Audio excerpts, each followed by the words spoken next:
Hello, this is Craig Mertens, Director of Product Education for Inktavo, the parent company of Inksoft, Printavo, GraphicsFlow, and SignTracker. Welcome to the webinar today. I have with me a very special guest, Brian Richards, who's the head of marketing for ROQ US.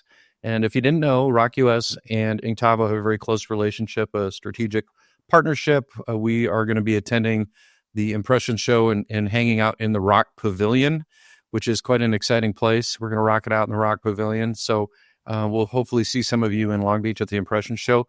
But I'd like to introduce Brian, just a few words about yourself. Tell the folks what you do and kind of what your day-to-day looks like, and then we'll get right into it.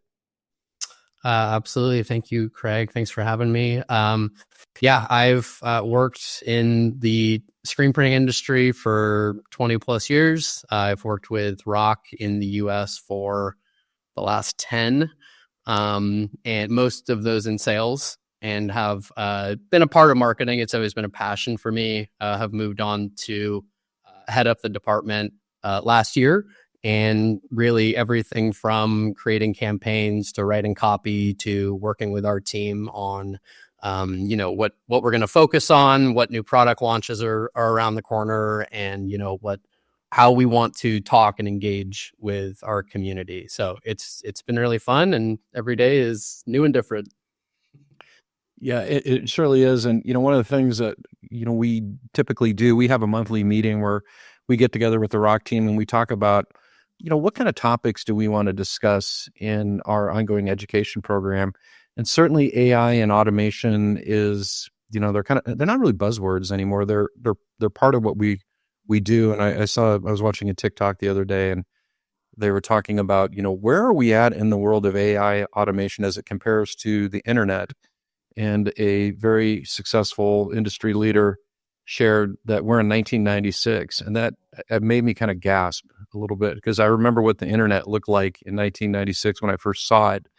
And here we are seeing this massive explosion in terms of automation, robotics, AI, and it feels like it's such a giant technology leap, but we're still in the infancy, which is crazy. So we wanted to pick a topic around automation and really tie it in specifically to apparel decoration on both the equipment side as well as the software side, as well as kind of the whole customer experience side. So that's what we're going to talk about here today. Let me go ahead and share my screen. So we're going to be exploring automation in apparel decoration and its impact on production sales and the customer experience, which is very important. And again, I'm Craig Mertens, Director of Product Education for Inktavo, and we have Brian Richards, Head of Marketing at ROQ US. So why automation now? Obviously, it is, it's not just a buzzword, it's just part of our day-to-day lives. But, what is it in terms of the key trends in the apparel decoration industry that's just driving people to invest in automation? And, so I used a graphic there. I've got the old horse and buggy, as well as the new Audi EV SUV, which I think is pretty snappy over there, which is self-driving. That's the newest form of automation. So, and from your perspective, Brian, what are these key trends in the industry as it revolves around automation? What are you seeing? Yeah, I mean, there's so much going on right now with AI, with this move towards, it's been building for some time now, but with, things going more towards e-commerce and smaller orders, and, our partners in the industry are definitely feeling that. I think part of it you've seen with DTF becoming, really popular, where, it used to be a lot more difficult for screen printers specifically to, produce these smaller orders. Now we're able to do it, right? And so we can fulfill those, birthday shirts or the small customizations people want to give as gifts, or those types of things. And there's so much of that now that's so prevalent in the industry. So you're starting to see businesses be able to adapt to that, and manufacturing adapt to what our clients are asking for. So that's part of it, is just what the market's demanding. The other part of it is the actual day-to-day of running a business. I mean, things have, we talk about, we've been through a pandemic, we've been through the kind of sugar high of 21 and 22, and kind of the back to earth of the last, year or so. So everybody right now is just trying to do more with less. And I know a lot of businesses that were, either flat or down in the last year, And there's been this big focus on like, okay, well, we need to really focus on our systems and processes and really ramp up our sales enablement. Because automation is really kind of at least additional automation is really kind of a moot point if orders aren't coming through the door. So that's kind of step one is how can we be more profitable as businesses? How can we do things faster, better, and deliver for our clients? And then as we come up with ways to grow, and we start to see some of that revenue come back in, now, hopefully the work we've done prepares us for that. And we're able to really implement some of the tools to scale and grow the business. One of the things that I've seen, and you talked about the 21 and 22, what that looked like and coming back to earth. I've seen a new open-mindedness amongst our customer base and our industry towards technology. If you think about like just screen printing, for instance, we always think of screen printing as an analog process, right? Pulling the squeegee. But automatic screen printing presses have been around a long time. And honestly, the apparel decoration industry was one of the first industries to automate and start using what you would call a robot to screen print. And we had one of those robots in our screen printing business close to 30 years ago. And so I would say in our industry, we're this kind of weird mix of where we're early adopters of certain technology, but we're still kind of old school in other technology. And what I'm seeing, I think, in the marketplace has become so competitive that people are really looking to streamline and automate processes because, margins are thinning and it's so competitive out there. So some of the benefits of automation that I put together, some of them are pretty obvious. So, enhancing operational efficiency, everybody wants to be more efficient, do more with less. Part of my thinking on that is always comes from the background of production scheduling in our screen printing operation. I remember my dad going back into the screen printing floor and seeing the printers waiting around to print because something got backed up in the production cycle, usually something in the art department typically. And him going through the roof, seeing us backed up. We want to get as much as we can out of the equipment that we have. And, one of the best ways to scale is just to be more efficient. You're just doing more with what you have.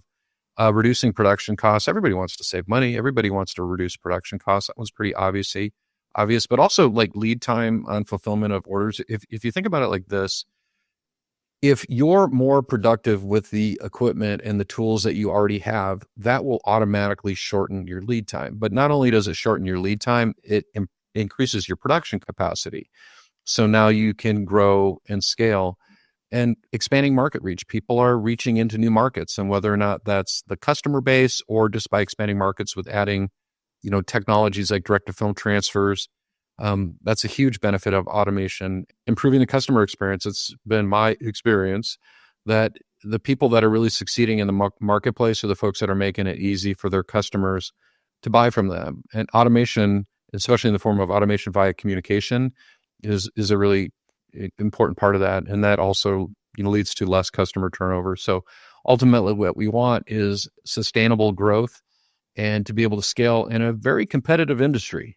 And let's face it, the industry today has condensed down that it's the survivors that are left, and the survivors are strong businesses that have good business acumen and are tougher competitors. I think the biggest kind of way to put a bow on that is just to say that it's a time of change, and whatever we can be doing to really see around the corner and see different ways to not only do the things that we know that we're good at better, but to do things and offer different products and different ways to decorate for our customers to make it easier for them is just something that I think every business needs to be focused on. 100%. So when to automate? So that's a tricky one, right? So what is the point in my business that I should seriously consider automation, and how does a customer assess readiness? And what are some of the tools? We talked a little bit in advance about automation scoring. You can talk a little bit about that as well, but when is it time? Yeah, it's definitely like the age old question is, do I go ahead and invest in this automation so that I can fulfill this order, right? Or do I complete the order by way of, just blood, sweat, and tears, or, through an outsource relationship, and then maybe, take the profits of that to invest. And there's not one answer. I think it's different for every business. But I think the main thing is just like understanding, like, do you have a plan? Where do you want the business to go? Some people don't want to grow 200%. That's not what drives them. That's not what they're doing it for. And so the whole like equation of like when to automate and what type of automation to bring in is different, just depending on where you want the business to go. It's not a short-term solution, right? Especially when we're talking about financing, right? This is something that's going to be a part of the books and a part of the equation for some time. So, if you need automation and it's the timing is crucial. It's really going to be, do I have the ability to do this now? Am I in the right space? Do I have, what are the associated costs? I myself have dealt with a lot of, businesses that, okay, we've got a huge order. It's going to finally necessitate, an investment in automation. We start to look at what the numbers are, and then, we realize, there's potentially tens of thousands of dollars that we need to also put into prepare the facility, prepare the electric, get the facility ready. Or there's been plenty of scenarios too where this actually isn't going to work here. Now I need to find a different space. Right. So we have a lot of tools that are available. I mean, this is something that our team here at ROQ and our solutions team works with our clients every day to try to figure out, are you ready? Is now the right time? Should we be looking at, I think any business should really have their outsource relationships down, so that you're not, getting into a situation where you're biting off more than you can chew, right? You might have had a great month last month. You might have had a great summer. But really what we want to see is that business coming in, that business being consistent. And then we can look and say, okay, well, we know on average we're outsourcing $10,000, $15,000 a month, right? And if we're really digging into the numbers, and the automated solution that's really going to help us bring that in house has a $1,500 monthly payment, it's really just math at that point. So, making sure the relationships are there, making sure that you're thinking these things through ahead of time when it comes to what space, your work environment is in. Those are the things that are, top level. And then, down to, your team and who's going to be operating the equipment. It's different for everyone. We do have on our website, there's a automation readiness score. So if you're thinking about automating your print production, you can go in there and kind of type in, what your metrics are currently, and it'll spit out a score and tell you, hey, you're almost ready, you're not ready, you're way overdue. So that's kind of a nice automated tool. But our team can definitely help with that as well. I'm going to have one of my friends run that automation tool. They have a small printing business that's just exploded in growth, and they're trying to make that leap and justify, an automatic screen printing press. And they're looking at one of your presses. And, what I told her was, it's kind of like that. If they build it, they will, if you build it, they will come, Field of Dreams kind of thing. You just have so many more options when you have more production capacity, and plus with lower, net costs of production.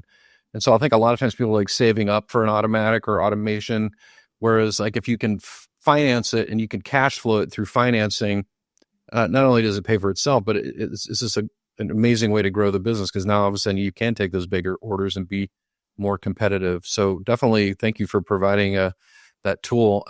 Balancing costs and benefits. So, everybody always looks at, ROI. There's other costs and benefits to automation too. So how should businesses approach their financing, their automation upgrades to maximize ROI without overextending their budgets? Do you feel like equipment financing and equipment leasing is the way to go? Is that seems to be obviously it's not the trend, but it seems to be the sensible way of stepping into this arena. Yeah, I mean, it totally depends on where the business is at, right? There's a lot of, really large corporations that are, more liquid and able to make these decisions on a bigger scale where they can avoid financing, or they can, they have their own line of credit going, or whatnot. But for the vast majority of our partners, screen printing businesses, transfer companies, digital printing, people are financing, right? And this is something too that I didn't realize was kind of unique in the States, right? Like financing and in Europe or overseas, and how that's tied to your personal credit, like it's totally different, right? And it's part of like what makes our market and our economy here so special. Is it's kind of built around mom and pop entrepreneurship. And a huge part of that is, working with lenders, and making, hopefully we're making, smart financial decisions about that, but borrowing, in order to really grow and scale the business. Of a lot of companies, it is very difficult to scale a manual business. And the thing that I think a lot of people don't take into account is the missed opportunity cost.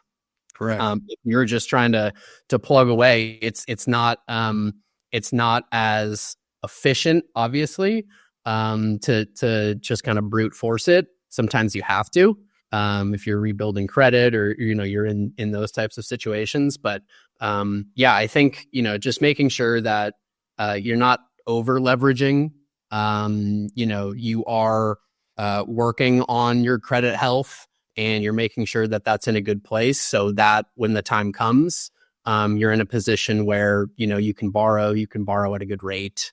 And, the monthly payment, or the amount that you decide to put down to get the monthly payment to a place where it's digestible, works with your business. I always, for just the sake of mathematics, I was never a math guy. So for me, it was like, if you are only making $1 of profit per shirt, and hopefully you're making a lot more than that, but if you're only making $1 of profit a shirt, and that, for instance, an automated screen printing machine, you can put an operator on that and do 400 shirts an hour.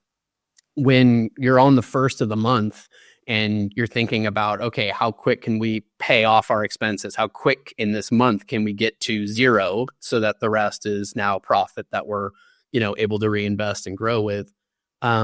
If the business is there, and that's the number one thing, is making sure that the business is in the door, whether you're doing it manually or you're outsourcing it or whatever, so that when that automatic is financed and it gets installed, you at $1 a shirt at 400 an hour, you can cover, most monthly payments in a half a day. So when you think about it like that, and that really takes, taking a step back and looking at the business from 30,000 feet. But when the solution that's going to help you, and kind of what that monthly would be, what you have coming in the door, and starting to estimate how quick in the month can we pay that off, and then go from there. Those are the kinds of things that you should be considering. So defining automation success. So how should businesses measure the success of their automation investments beyond just financial ROI? People are always looking at the numbers. Well, this was what my payment was. This is what we brought in. This is what's left over in the bank. But there's obviously other success metrics besides just the finances as well. Yes, for the business to grow and succeed, it's a math equation. And it's, the justification of investing in a piece of equipment and a tool to allow you to do things with less, and to do them quicker. But it's not the only metric, right? So, there's all these studies, the happiest countries on earth, or, there's certain pockets that we read about that just like have, more community and less stress. And, I think that automating a work environment can contribute to, employee health and the happiness of your people in the same way, right? If they're not grinding, and having to work overtime to fulfill things, and they're able to, take a step back, enjoy what they're doing on a daily basis, really create and foster that community, like within the print shop, that, it wouldn't be the same type of morale, if it was, we were doing things like it was the 1960s or 70s, right? Because we have these automated solutions now. It's something that's, it's not a tangible metric, like a financial metric, but it is something that is extremely important. It's just creating an ecosystem that is efficient financially, but also just cultivates, a great work environment. I remember in our screen printing business, I came home from my first summer after my first year in college, and I decided, I was working in the family business, that I was going to join the screen printing team and pull the squeegee for the summer. And I made it exactly one day in Phoenix, Arizona. We had a swamp cooler, and I remember going into my dad saying, I think do you have anything in the office for me to work on? And that's when it really dawned on me how physically demanding and hard on the human body manual screen printing is. And then I also think back of my buddy Rob, who was running our precision oval. And basically, once he got it registered, he was just loading shirts and unloading shirts. That's it. That was all there was to it. It was and he was probably the most athletic guy in the whole organization. He's also very smart. And so it seems like that the physical demands on the human body, having your employees just stay healthier, there's another tangible benefit. And also, higher quality levels, more consistency, less mistakes. Those go to the ROI, but that's certainly a huge part of automation, especially on our side, on the software side. You can guarantee that, that 1,000th manual print doesn't look the same as the first 100 did, right? That's a part of it too, is that the consistency is actually, and the quality is improving, with the automation. The customer experience, I'm going to kind of talk about this a little bit. So kind of alluded to that human quotient. I talk to a lot of businesses. I've talked to literally thousands of shop owners, and there are certain parts of running a print business that are prone to error, and things like getting the art right, that human component of dropping balls, and that human component of having people have to make decisions, where you have a situation where you could have software basically automating next steps and also triggering communication. And that's a huge part of what we do at Inktavo, and especially in our Printavo platform, where everything's automated. When you create an invoice, or an invoice flows into your Printavo platform for Inksoft, and you change a status, it's triggering tasks for your workers. When you set a task to in production, it's scheduling it onto your ROQ automatic press and capacity scheduling based on what that machine's capable of producing and how much time is available. So what I've started to see is people starting to leverage AI, the technology that's available to us today, to take a lot of this human component out. Which human component, we love people, but people make mistakes, and that's certainly huge. And then also self-servicing on sales. I talked earlier about this concept of creating that great customer experience, providing that self-service experience where I don't have to go and call a salesperson to place a reorder, where I can just go into my portal, just like Amazon, see what I've ordered in the past, initiate a reorder, get a confirmation. I know it's on the way. These are some of the things that you're seeing through automation and software and AI. And what I love about that is you can just do more. And I think there's two ways to look at it. There's a perspective thing, right? There's working, smarter, right? So you're working smarter, which hopefully you're working not as hard. But there's also another viewpoint, which is I'm able to scale myself and do more. And I'm kind of in that latter group. I'm in that group of I'm just able to do so much more with AI. If you don't know this already, ROQ is our industry leader in all things automated when it comes to equipment. They were some of the earliest adopters. They are always on the technological cutting edge, and whether it's screen printing equipment or now heat transfer equipment, even DTG and packaging. Let's not sell packaging short, because packaging is a big deal. The whole concept behind automated equipment and for ROQ is divided into kind of 4 pillars. Can you explain kind of what each pillar is and what they do? And then we'll get into specifics of each pillar. Sure. Yeah. I mean, I think what we're most known for, definitely in the US, but worldwide, is screen printing. That's been kind of our bread and butter. It's our DNA, as I like to say. Coming from the screen print industry, working in shops, running my own shop. I mean, you were saying, pulling the squeegee by the swamp cooler. I mean, it really is like the crux of what started this journey, I think, for us and in decorated apparel. And it's still a really exciting piece. I feel like with all the new things that are happening, I think there's a tendency to be like, oh, screen's the old thing.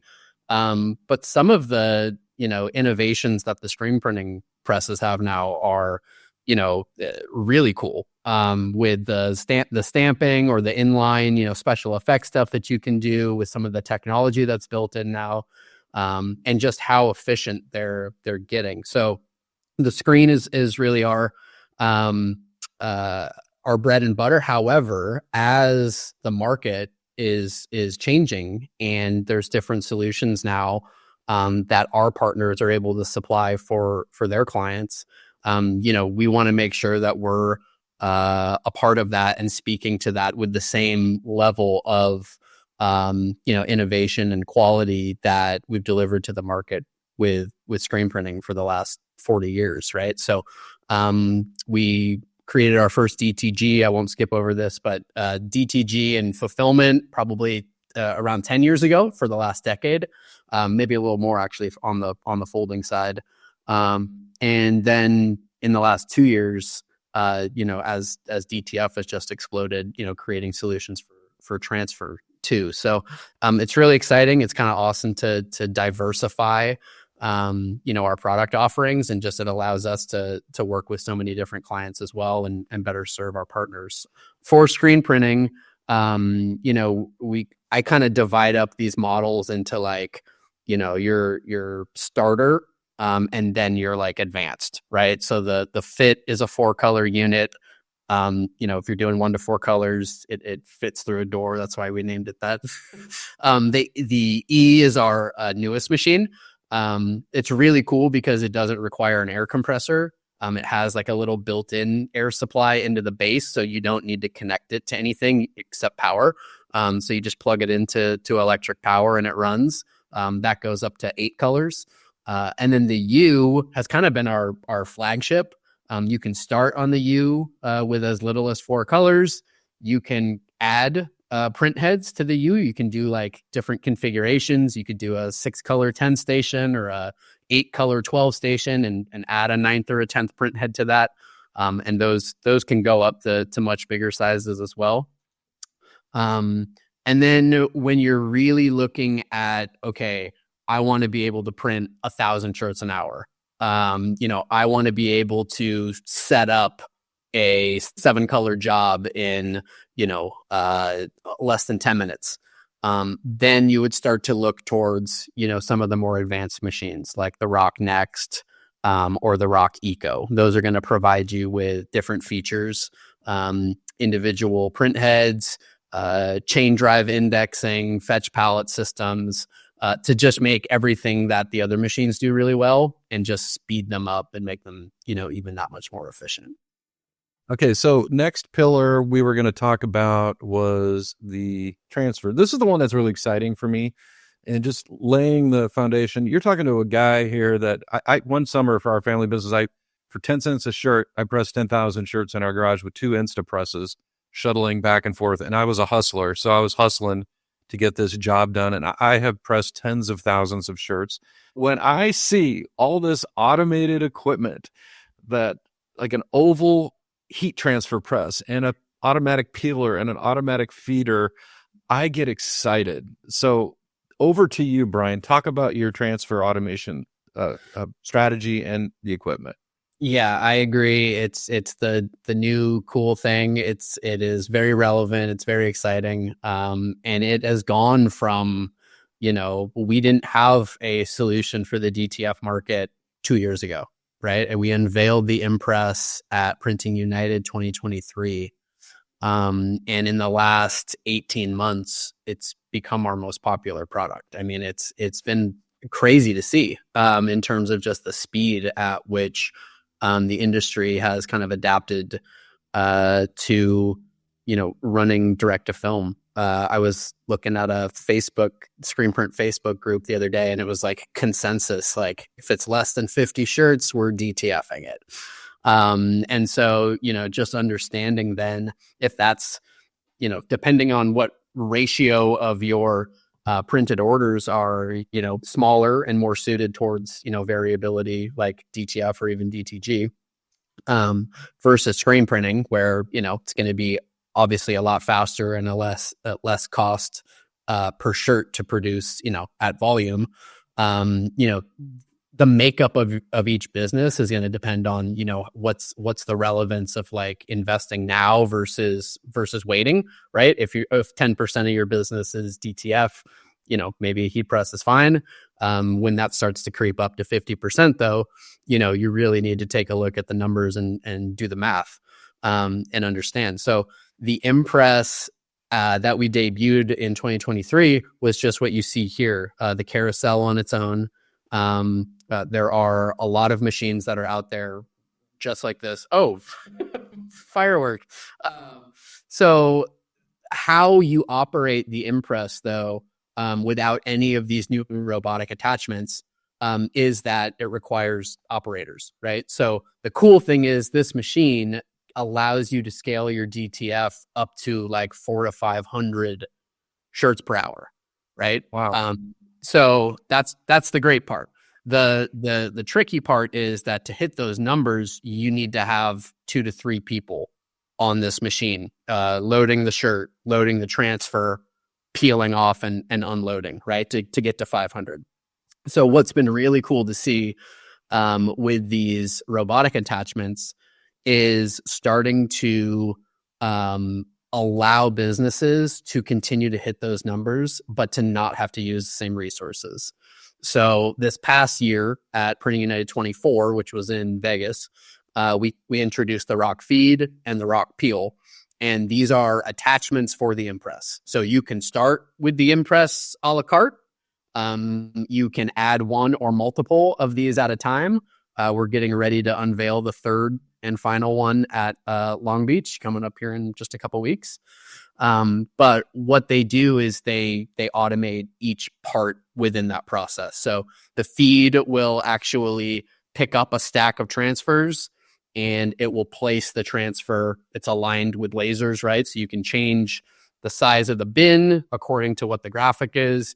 You can change the lasers as to like where you want that to be placed.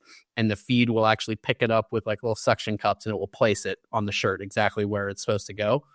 And then the peel, once the process completes, it's been heat stamped, the peel will actually reach like with a little hand and it will pull off the carrier sheet for you automatically. So just beginning to, they're robots, man. Like it allows, we've gone from now, okay, cool. I can put 2 to 3 people on this and do 500 DTF shirts an hour. Great. Now with these attachments, you're going to be able to do that with one person. And so when we're doing that math equation, trying to figure out when to automate our transfer business, I think there will be some companies where maybe it makes sense to start and then add.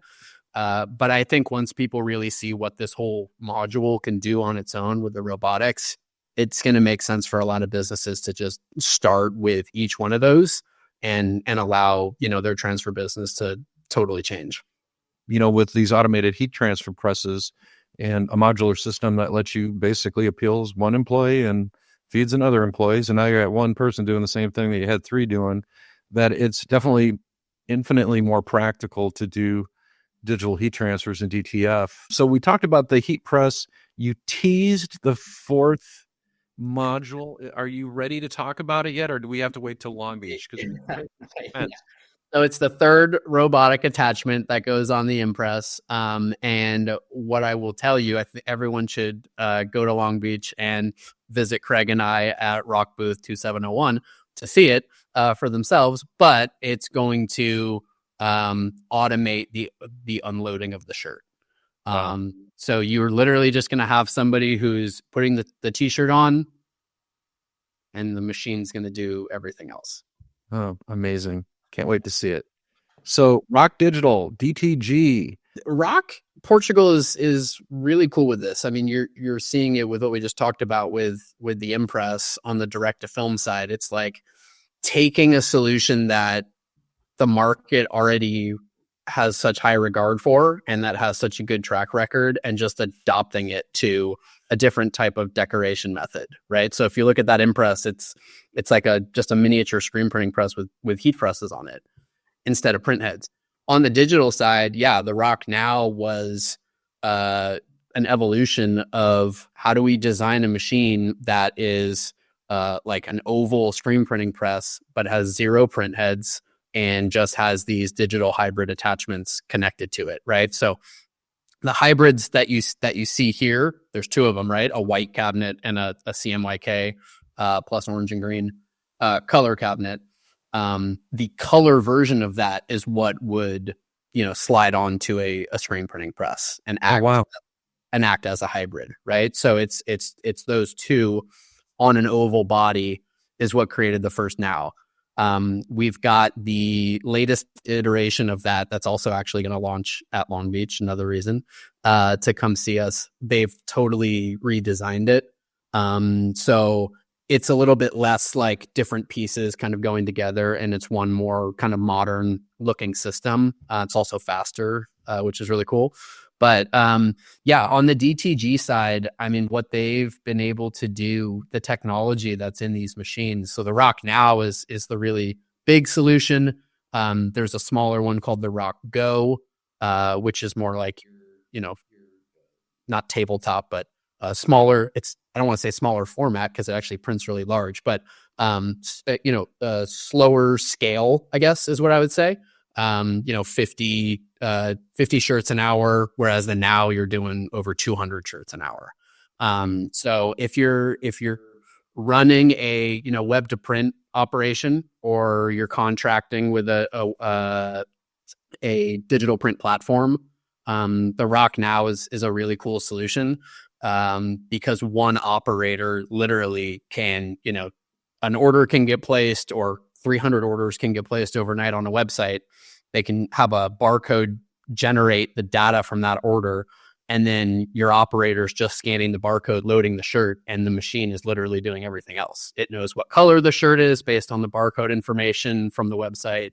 It knows what it's how big the print is, and after that t-shirt goes around and gets unloaded, you're running it through a dryer to cure, and then you can position the 4th pillar, which is fulfillment, right at the other end of that dryer. So you create kind of these print on demand ecosystems, if you will, where one person on the DTG and one person on the folding and packaging unit can operate, a system that does 250 unique shirts, different designs every hour. So it's a different business model, right, than your traditional screen printer, where the equation is, if it's less than 50 shirts, I'll DTF it. If it's more, I'll screen print it, right? It's more e-com, it's more web-based. But for those types of businesses, the solutions together are really powerful. The fulfillment line on its own, it does things that a lot of other machines don't, in terms of, it's not just folding t-shirts, right? It can do hoodies, it can do a uniform, so like a pants and a top, and it can fold and stack them together.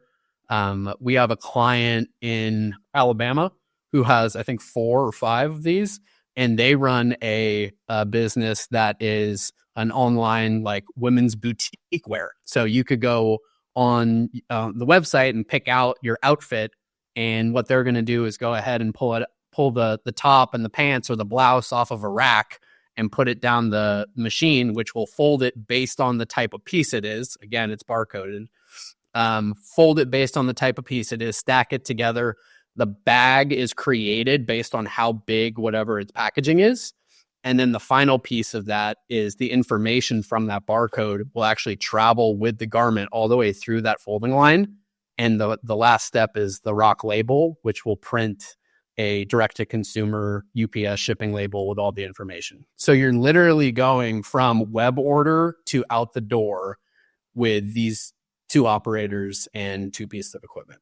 But yeah, it's just remarkable. I mean, I'm looking at this piece of equipment and you've got somebody loading it and it's folding it, creating a bag, bagging it, and just dropping it. And it's just all barcode driven. So it knows what's coming next. I mean, it's just absolutely remarkable. So now all of a sudden, people always ask, well, how does GraphicsFlow and Inksoft and Printavo and, how does this all kind of work with ROQ and, the strategic partnership? Well, here's how it works. In order to print something, you have to have a graphic, right? So GraphicsFlow is our online graphics platform. We have tens of thousands of editable graphics and clip art and font, and literally anybody on your team can go into GraphicsFlow and quite easily just, pick out a design, click on it. You want to name drop it. It's all vector art. Come in here, drop a little name drop on it, save it, dump it in a hot folder, and print it. It's a pretty straightforward process, right? And so that part of what we're doing is populating the graphics that go into these solutions. On the Inksoft side of things, you have to make a sale, right? So all of a sudden we have the ability to go in and create a store using the Inksoft online platform. We can even take a graphic from GraphicsFlow and make it name droppable, which is fun. I had a customer recently come up to me and say, hey, listen, I do all these patches. Could you set up a way for me to do patches online? And I was like, well, yeah, you can do that already. You already have Inksoft. So all you got to do is just grab basically a PNG file of your embroidery from your digitizing software and throw it into the Inksoft designer and then just key in the text. So the only part that's editable is this part right here. And you've got patches. And then I had another customer who was like, hey, listen, we do these laser patches. What can you do for that? So having this kind of, self-service design experience is part of what Inksoft does, but the nuts and bolts of it is quite simple. It's group stores. It's creating stores for your customers, making it easier for them to purchase, providing them with a customer portal so they can see how their store is performing. They can go in and see their past orders, initiate a reorder. So we're feeding that sales machine that's eventually going to go down to the point where we have to have production. And then what we're going to do, the last part is really going to be what we're talking about Printavo, how now we're taking those jobs and putting them into a production cycle and just literally completely automating the entire process. And that's exactly what we're doing. I don't know. Let's take a look and see what we got going on here with this invoice. So we're going in, we're creating a job, and then we're cycling it through an automated process through production. So like if I'm throwing it into the art department, it's tasking my artists. As soon as I check off all these art reviews here, it's putting it onto the power scheduler so that it's being scheduled. And at this point, we can go into the power scheduler, map out all our production capacity and do capacity estimations and fill up all of our time on our machine. So that ROQ press or that ROQ equipment is running at its ultimate capacity, which is shortening your lead time and is also has a really great byproduct, which is you're producing more with the equipment you're already paying for, which we love that. So that's the kind of the part where we kind of fit in to all of this. And, one of the things that, I wanted to ask you specifically, Brian, was, what's that piece of advice that you would give a shop considering automated solutions and they want to scale their production, but they want to keep that quality? What's that one piece of advice that you give somebody regarding that? I would say take the time to really understand the business. I've ran a manual screen printing business before. I know that you get bogged down with doing a million things. And a lot of times in order to deliver for the client and keep the operations running is you put your head down and you just go and you do great work. But it is super important in order to make informed decisions to take that step back, either work with a coach or a consultant if that's feasible. I definitely encourage that. Or if you're going to do it yourself, that's fine. But do the work and really understand that ratio of your business of what is being decorated screen versus DTG, or maybe what should the ratio be, and understand, what's my biggest need in terms of automation, right? And if it's, let's say it's screen, understanding what that, am I qualified? Do I have the right space? What kind of a monthly payment would I be looking at? But you can't get there without taking that step back and really understanding and doing the work of where the business is and what those metrics look like. It's been my experience working with both manual and automated screen printing processes that there's a personality fit that goes with each one. And I've always kind of felt like the folks that were running our automatic presses were always we use a lot of college students, were always very cerebral and technical and can get under the hood, so to speak, to mechanically solid. And so I think having the right person on your staff that has that kind of background, just buying a automated press and saying, hey, I'm going to take this person that's a manual printer and they're going to be running my auto, might not be the best fit. So finding the right person in terms of qualifications, and certainly if you're blessed enough to find somebody that already has experience running autos, that's a real gift right there, because there's certainly a learning curve. I would ask Brian, I think anybody can learn to run an automatic press, right? But what would be, when you're looking to hire somebody, what would be some of the qualifications and qualities that you'd look for? Yeah, I mean, I was going to say, like, when we talk about all the technology that's happening and how, the screen printing machines are even still continuing to get better, I think a big part of that is, if you look at a automatic screen printer today compared to, I've been in a lot of shops and I've worked in some of them too, the ones from 20 years ago even, they are a lot more intuitive. They are a lot easier to use. They're a lot easier to learn. So, I am always of the mindset that as long as you have someone that is open-minded and wants to learn, they can learn these machines now. They're really easy. Open-minded would be the number one thing. Able to, do two things at once. You got all these print heads drawing at the same time that this thing's indexing. So, there is a little bit of a technicality to it. But as long as you're open to it, they're really simple to learn now. I would add they need to be a good speller. It's for manual too. Hey, how many shirts have we run before we notice that says Arizona? And I've heard this advice given. It's not an original piece of advice, but fear of getting started. You just have to get started, and you don't have to dive in the pool. You can dip your toes in the shallow end first. You don't have to dive straight in. And I think that's one of the biggest, fears, especially like AI and automation. It's so new. There's so much. It's evolving so quickly, and people just kind of, they seize up. They're like, I don't even know what to do. How do I get started? But so I think you start small. You surround yourself with industry experts and people that really know what they're doing. You talk to other people that have been through this before you, so you don't make those same mistakes that they've made. But from my perspective, is just that fear of getting started. What have you also seen from your customers? It's a range of things. I think we've talked a lot about understanding your own business and what the metrics look like, and it should be as simple as, really becoming a math equation. I think at the end of the day, though, you want to make sure that you're not the reason the business is getting held back. Sometimes the numbers will be there and you're still not making the move, and it's not because the data doesn't suggest you should. It's something that's going on between the ears, right? So, understanding maybe if your own biases, and really making sure that doesn't limit the decision to do this too late or to miss an opportunity. It's funny. It's great when I have partners who call me up and say, like, hey, we made our last payment on the ROQ today. It's always like a big, like, celebratory moment.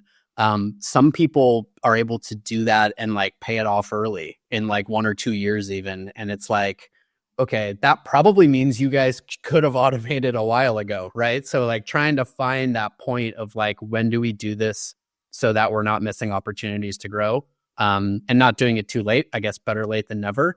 But understanding, what's holding you back. And for different companies, it's going to be different things. Getting started could be one of them. I know buildings and real estate is another one. Waiting until you've got a 3-phase power spot, or you really want a 12 color machine, but you want to wait until you find the right space. You might wait for a long time, right? So especially if you're working with a manufacturer who will help you get into something that maybe it doesn't solve 100% of your automation issues, but it might solve 80 to 90% right now. You've got a great outsource relationship for the rest of it. And at the end of the day, at that eventual point where, you do find the right building and you can have your perfect machine, making sure that you're partnered with someone that will work with you, to trade in or upgrade or find a new home for that press. So could be the space, biting off more than you can chew is a big one. And while, probably 95% of our partners, they do the research and they get into this and it ends up working out really well.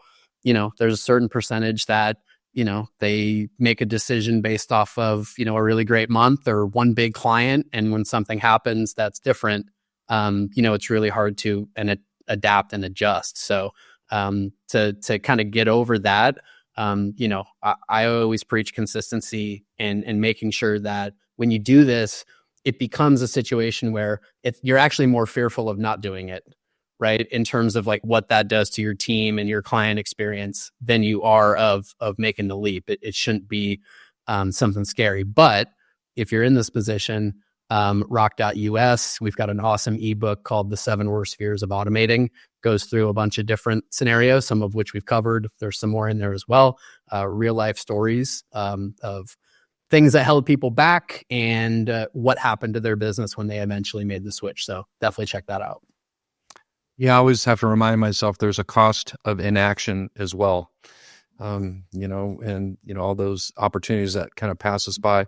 So I just want to cover real quick as we wrap up. I want to talk about just some good common sense strategy for sustainable growth. That means you're making money when you're all done at the end of the month. That's kind of an exciting thing. So modular systems, just want to point out the ROQ feed and peel, and as part of the Impress, and then the new thing that we can't talk about quite yet, looking at systems that are modular, so that you start off with maybe the Impress, and then you add a module. That's one employee down, and then you add another press or module, and just one fewer employee, and you reassign those people to more things, and all of a sudden you're scaling and you're growing profitably. Obviously, streamlining your workflows. Everything we do integrates beautifully with all the ROQ equipment and the automated machinery. So end-to-end ecosystems. I love that about ROQ. Everything is cleverly named, and it really is an end-to-end ecosystem. You have a solution from literally the printing of the product on the screen print to the pack where it's plopping out the end of a belt in a bag and tagged and ready to deliver. So, and training your team, that's one of the things that people oftentimes just don't put enough thought into up front. And one of the things that I'm really proud of what we do as an organization at Inktavo, but also why it aligns so well with ROQ, is the commitment to training.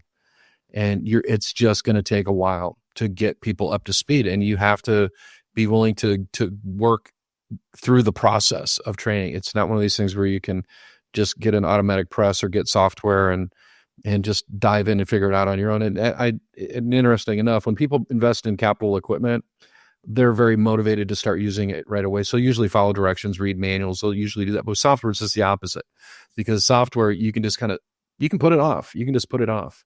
And you can go in and thumb around and mouse around and kind of figure things out, but you're never going to be really that great user if you do that. So just, a quick pitch for our YouTube channels for all of our brands, GraphicsFlow.com, Inksoft.com, and Printavo.com.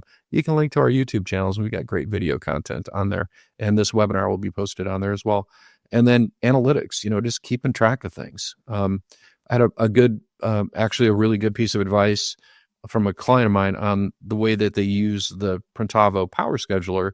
Is the Power Scheduler never pulls a job out of the production schedule. The job will just drop off because it's produced and the timeline is in the past. And we've had customers like, I would just like to be able to clear that off my schedule. And then I had another customer goes, no, we don't want that. I want to go back and look at that last job and what we did last time and see exactly how much time it took. And so they go back when they're done with the job and they go back and update the scheduler with the actual production time. So if they run that job again, they know exactly how much time it's going to take. So I thought that was very, very clever. And then just some common sense tips on future proofing your shop. Choose something that can grow and adapt. Don't, I'm a big fan of, buy something that you can grow into versus, being on the cheap side and then you're going to outgrow it. It's going to cost you more in the long run. Stay updated on the current technologies, stay active in the user boards, follow the right people on social media, plug into YouTube, see what's going on in the industry. Because it's a moving target right now. Make sure everything works together. When you're going to, investing, it's a plug for Printavo, but we have an end-to-end solution. Printavo works beautifully with GraphicsFlow on the art creation side to populate your quotes, but it also works beautifully with Inksoft to take an online order and put it into a system production. So invest in tools that certainly work well together. Focus on employee upskilling, train teams to effectively use and manage automation tools. And as an employer that one time had 80 employees, you got to focus on the people that are open-minded. Am I right, Brian?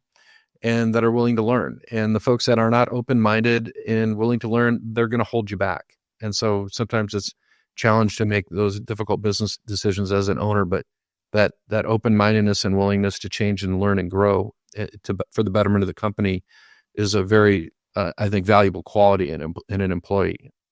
And then adapt the long-term strategy. It's so easy for us to focus on the now, but we're looking towards the future and we're planning for growth. So buying the right piece of equipment or investing in the right software solution, whether it's shop management or e-commerce or graphic solution, it's going to let your business grow down the line is, in my opinion, critically important. This is how you get a hold of ROQ US. There's wonderful resources on their website. You can go to the website. They have their tool for automation scoring. They have their buying guides and PDF booklets. That's all really valuable information. But I think from my experience, the most valuable thing that ROQ offers is this incredible talent pool of people that work for the organization. I've been blessed to hang out with a good portion of the ROQ team, and they're just good people, and they take care of their customers, and their business is serious, but they keep it fun and engaging, and there's always a laugh. But when it comes down to the business side of things, get it done properly and professionally and get customers trained and supported so they can be successful. And that's why we've aligned ourselves with ROQ. Brian, anything you'd like to say as we wrap things up here?